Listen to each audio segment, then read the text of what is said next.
E aí, mais uma análise de hoje? Hoje vamos falar sobre WHGR11, um fundo que o membro pediu. Então vamos dar uma analisadinha em como é que tá o fundo. Aqui no relatório de fevereiro do fundo, né? É um fundo que ele é relativamente recente, então vai completar 3 aninhos agora. E, coincidentemente, tem 3 emissões feitas, né? Claro que um fundo aí de 300 milhões, a última emissão captou 50 milhões, então 3 emissões feitas. E o interessante desse fundo é o seguinte, ele funciona no modelo de multi-estratégia, né? Embora a maior parte da carteira dele seja de CRI, ele é um fundo que tem a gestão multi-estratégia, né? Aqui no Brasil é mais conhecida como hedge fund, né? Mas multi-estratégia também serve. Ele comenta um pouco mais da carteira, a gente já vai ver isso, e ele também comenta sobre as movimentações que ele fez, que como são irrelevantes a gente vai passar por cima, mas o que eu quero destacar aqui com vocês é o seguinte, né? O fundo ele fez compra de 7 milhões de reais em outros fundos imobiliários, e os principais é KNIP, RBRR, RBRX, KN, HY, KNUC e HGBS11, né? Então, fundos que a gente já analisou aqui no canal. E o que é interessante, até me lembrei de uma coisa, né? Entre KNIP e RBRR, eu sempre, não sei se você viu o vídeo da RBRR, eu vou deixar ele aqui no card pra você ver depois, mas eu sempre falei, cara, a RBRR tá muito descontado, ele é basicamente um KNIP, só que descontado, a RBRR tá muito descontado, enfim, sempre comentei isso com vocês, né? Então depois você assiste o vídeo que tá aqui no card, mas foi exatamente o que aconteceu nos últimos tempos, né? Até queria comentar com vocês, o fundo vem comprando RBRR e KNIP, né? E o interessante disso foi o seguinte, né? Como o RBRR sempre esteve muito mais descontado que o KNIP, tendo a mesma qualidade de crédito, o que a gente viu aí no último mês, né, no mês agora de fevereiro e março, foi o fundo subindo 14%, tendo a mesma qualidade que o KNIP, enquanto o KNIP, nesse mesmo período, subiu apenas 8%. E eu sempre comentei pra vocês sobre isso, né? Então, quem aproveitou aí, quem surfou a onda do RBRR, bom, com certeza teve um retorno maior do que no KNIP. É interessante comentar sobre isso de toda forma. E aí, a gente passa aqui para a DRE do fundo, né? E aí a gente tem algumas coisas interessantes aqui. As duas primeiras coisas interessantes que eu quero comentar com vocês o resultado segue estável, claro, e ele tem permutas financeiras, assim como o MXRF11, vou deixar o vídeo aqui no card, mas o mais interessante é a operação de recompra, tá? A permuta financeira nada mais é do que você emprestar algo, né? Você ceder algo, normalmente um imóvel, normalmente um terreno, para uma construtora em troca de uma participação nas vendas dela. E aí eu vou deixar o vídeo do MXRF11 aqui no card para você poder dar uma assistida depois e entender um pouco mais como que funciona esse modelo. Mas uma coisa que eu nunca tinha visto em nenhum outro fundo, só esse fundo aqui que eu vi até agora, são operações de recompra. A gente já vai explicar um pouquinho mais sobre elas, mas é basicamente você comprar os imóveis de uma incorporadora e depois ela ter o direito de recomprar esses imóveis, claro que pagando um a mais por isso. E a receita do fundo vem tanto de CRIs, vem tanto de ações e fundos, quanto também de permutas financeiras e operações de recompra. Então, a receita dela vem de múltiplos lugares, né? A receita do fundo vem de múltiplos lugares e isso é bem interessante, né? Por isso o Frankenstein, né? O Frankenstein aqui da receita, Frankenstein da receita vem em receita de tudo que é um telado, é uma coxa de retalho ali de receitas, né? E um ponto interessante para comentar também é porque acaba tendo muito custo, tá? O custo do fundo é um pouco alto e muito por conta da taxa de administração. Não necessariamente a taxa de administração em si, mas principalmente da taxa de performance, porque a performance dele é 20% do que CDI IPCA mais a média do IMA B5, né? Que é basicamente a função do fundo. Então ele sempre vai bater essa taxa de performance, ele sempre vai recolher essa taxa de performance. Então, uma taxa de performance aí que aumenta um pouco o custo do fundo, e isso não é um atrativo tão grande assim, mas de toda forma, pouca coisa, só realmente se mudarem isso, né? Se a gestão zerar essa taxa de performance, é algo que melhora bastante o resultado pro cotista. Agora sim, a gente comentando sobre a carteira dele, tem uma tabela de sensibilidade aqui, mas acho que não vale muito a pena comentar com vocês.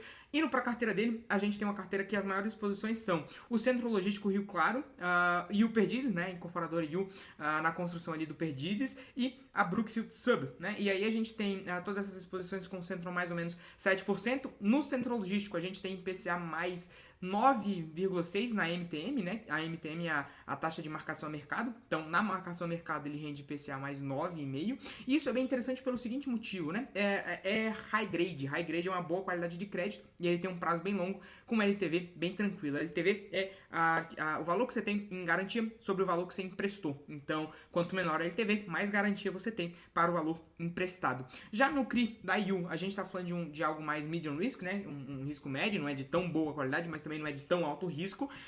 E a gente está falando de um prazo bem pequeno. Normalmente é o que acontece com CRIs ACDI. Eles têm prazos menores e rendimentos um pouquinho maiores, né? Um pouquinho mais arriscadinhos. Normalmente é o que a gente vê. E um prazo também pequeno, o que de certa forma é bom, porque o credor ele tem um tempo pequeno para pagar, então é menos tempo dele dar problema, mas também significa que ele vai ter que cumprir com o que ele combinou rápido, né? De forma rápida, e aí pode gerar um problema ou outro. Então tem esse é um cobertor curto, né? Então tem dois lados, né? Uma faca de dois gumes. E a gente tem também a Brookfield, né? O da Brookfield, que aí sim a gente também tá falando de um CRI high grade, né? A gente poderia considerar medium risk, mas pelo nível de garantias, né? Pelo nível da Brookfield até, eu considero high grade. Então a gente tem aqui um CRI até vencendo em pouco tempo também, então com vencimento curto e de high grade. E aí quando a gente vai para a carteira de CRI dele no geral, a gente está falando de 75% do portfólio dele, são CRIs, ele faz a seguinte estratégia, né? Hoje o fundo, ele é medium risk, tá? Então, inclusive você pode entrar aqui, você vê, nossa, cara, tá pagando 13% e tal, é uma baita oportunidade. A real é que não é uma baita oportunidade, porque no medium risk é o que eles têm pago mais ou menos. Se a gente pegar o VCJR11, que foi um fundo que inclusive eu falei bastante aqui no canal, eu falei bastante não, eu fiz um vídeo explicando que não fazia sentido o preço dele, inclusive foi um fundo que teve uma alta bem expressiva aí, né, nos últimos tempos, 22%, porque realmente o preço dele não fazia sentido. Ele também é um medium risk, eu vou deixar o vídeo aqui no card para você assistir, e ele paga basicamente o mesmo valor. Então, os fundos medium risk estão pagando esse yield mais ou menos, né? Então, não é como se você pudesse colocar ele na mesma panela do RBRR e do KNIB, porque são propostas diferentes, né? E aí, quando a gente vai para a carteira dele é medium risk. E aí, quando a gente fala de medium risk, os dois meios mais comuns de um fundo ser de médio risco, né, medium risk, é o seguinte: ou ele tem todos os CRIs dele são medium risk, então todos os CRIs dele são de risco médio, o que acaba, beleza, você tem vários CRIs ali, né, várias operações com risco médio, ou o que eles podem fazer, e no caso é o que acontece aqui nesse fundo, né, no WHGR11, o que eles fazem? Eles pegam metade das operações, eles pegam em high grade, ou seja, boa qualidade, e metade das operações eles pegam em high yield, né, então risco maior. Ou seja, aí você equilibra, no final do dia você junta o que é de extrema, o que é conservador com o que é agressivo, você chega num perfil médio, né? Então tem essas duas formas de fazer. Ou você coloca tudo médio, ou você coloca uma parte conservadora, outra arriscada, na hora que você junta dá risco médio. E é o que acontece aqui. E cara, não tem forma certa, tá? Não tem forma melhor. Mas eu pessoalmente, no caso aqui do WG, no WHGR, eu sinceramente acho que é uma boa forma como eles lidam aqui para deixar o fundo num patamar medium risk, né? Por quê? Por causa de uma provável inadimplência, num provável calote. Quando a gente tem várias operações de médio risco, é comum que a gente vá ter uma ou outra aqui, e aí são operações que você...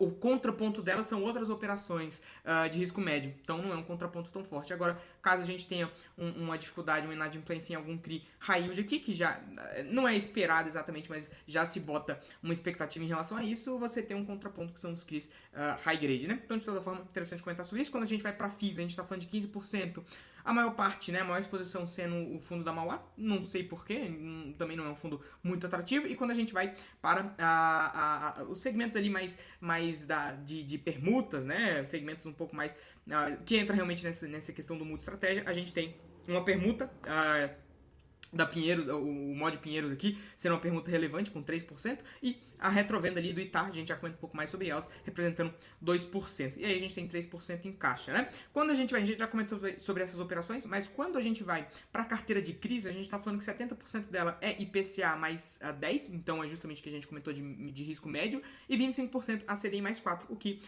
normalmente é comum para operações CDI ser um pouquinho mais de risco médio também, e de curto prazo, né? Então é interessante comentar sobre isso, porque 25% de CDI acaba trazendo também um balanço aqui, né? E quando a gente vai para alocação, né, o segmento desses CRIs, a maior parte é residencial, o que aí assim a gente fala de algo mais médio, alto risco, e o contraponto é justamente escritório, logístico, shopping, enfim, segmentos mais tranquilos para fazer o contraponto, o balanço, né, para essa parte de residencial aqui. Quando a gente vai para a carteira de FII, é basicamente a mesma coisa, né, a gente tem shopping, logístico e híbridos aqui, e 55% maior parte aqui em recebíveis, já que o fundo foca majoritariamente em papel, né? E aí, quando a gente fala dos maiores fundos dele aqui, a gente tem fundos, o maior deles sendo aqui as compras recentes, né? Sendo o RBRR, o KNIP, enfim, e o maior deles sendo MCRE11, né, da Mauá Capital, que eu também eu não sou muito fã, tá? Então por isso que eu falo que eu não sei por qual motivo exatamente eles têm o CRI. E aí quando a gente vai falar dos CRIs em específico, a gente tem o CRI Brookfield, que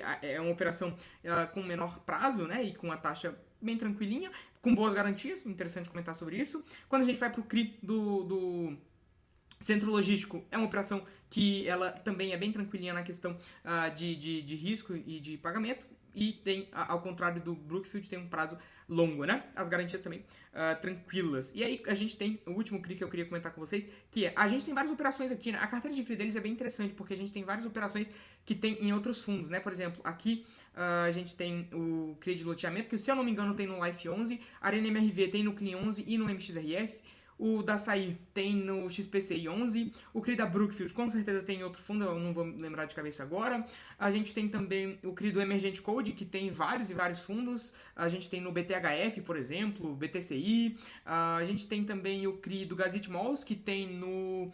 Eu não vou lembrar se agora é no KNSC11 ou no KNIP, mas a gente tem o do Gazit também. A gente tem o do HGBS, que é o HGBS11, né, que é um CRI dele, que também tem outros fundos. Então, a gente tem o CRI MRV, que, se eu não me engano, tem no Life 11 também. Então, a gente tem várias operações aqui que tem em outros fundos, né? Tem o CRI Orgo, que tem no ICRI, então várias operações ali que tem em outros fundos. E aí, quando a gente vai falar do CRI dele, a gente tem o CRI EU Perdizes. E aí ele tem uma taxa, ele é mais arriscadinho, tem um prazo menor. E o que eu não gostei muito é porque quando a gente vai ler as garantias dele, é o único CRI que, em vez de falar quais são as garantias, ele fala que é uma promessa de garantia. Eles ressaltam a palavra promessa de garantia. Então, não sei por qual motivo eles colocaram isso exatamente. Inclusive, assim, um ponto que eu gostaria de comentar é que a WHG aqui, o que eles poderiam fazer é explicar muito melhor as operações.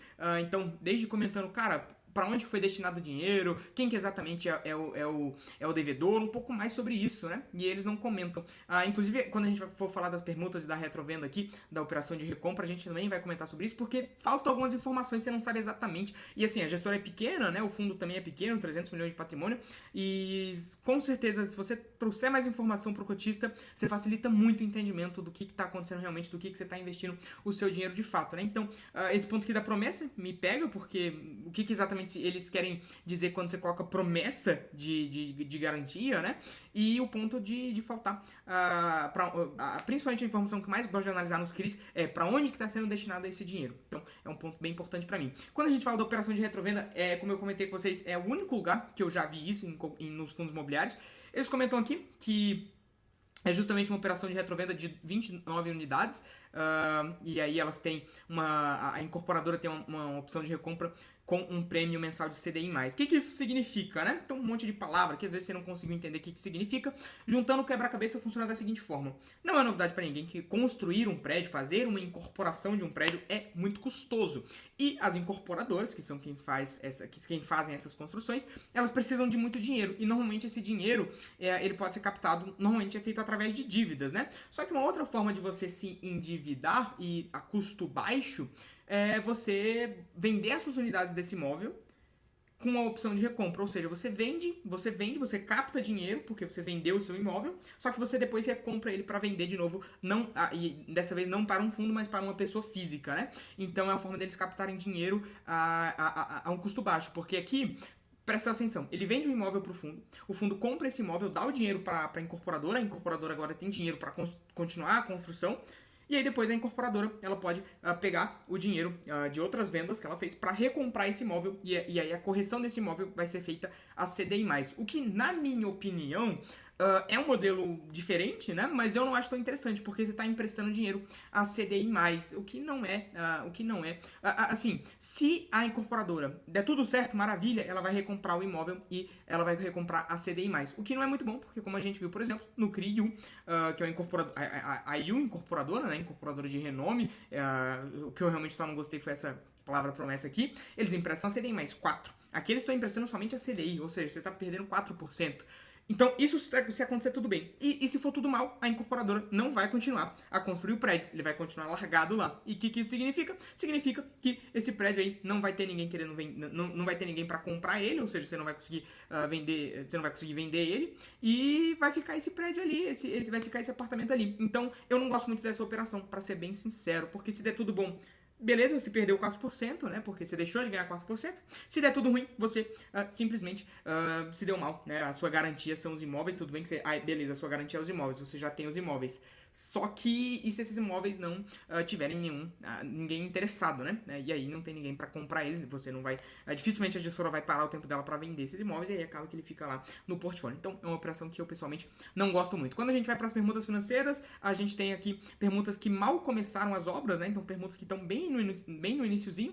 E aí, é justamente o que eu comentei com vocês. A gente não tem muito detalhamento de para onde está indo esse dinheiro, de que forma vai ser remunerado, quantos apartamentos, né? Quantas unidades o fundo tem, qual que é a participação dele no FGV, né? No VGV, na realidade, que é o valor geral de vendas. Não tem essas informações. Então, basicamente, eles informam permuta financeira. O quanto que é do fundo, qual que é o término da obra, não tem nenhuma dessas informações, né? Então, eu acho que fica esse ponto para a gestora de melhorar muito a transparência aqui das informações, porque a gente consegue entender um pouco mais. De toda forma, o fundo não me parece dos mais interessantes, tá? O fundo não parece dos mais interessantes. Ele é um medium risk ok, só esse ponto da transparência, porque ele paga basicamente na média dos medium risk, né? E aí tem esse ponto da transparência também. Não é uma grande oportunidade, mas é um fundo que se propõe faz bem ali, né? Faz de forma ok o que ele se propõe a fazer. De toda forma, sobre o WHGR11, é isso. Inclusive, analisando esse fundo porque um membro da comunidade pediu pra gente analisar. Inclusive, se você não conhece a comunidade, eu vou deixar o link aqui na descrição para você conhecer. É um lugar onde você tem acesso à minha carteira, a mim, pode tirar dúvida comigo, enfim. É um ambiente perfeito para você que é investidor e tá precisando de alguém do teu lado, você tá precisando de tirar suas dúvidas, de ter um suporte ali, de ter conteúdos diários, de como se posicionar. Enfim, a comunidade é um ambiente completinho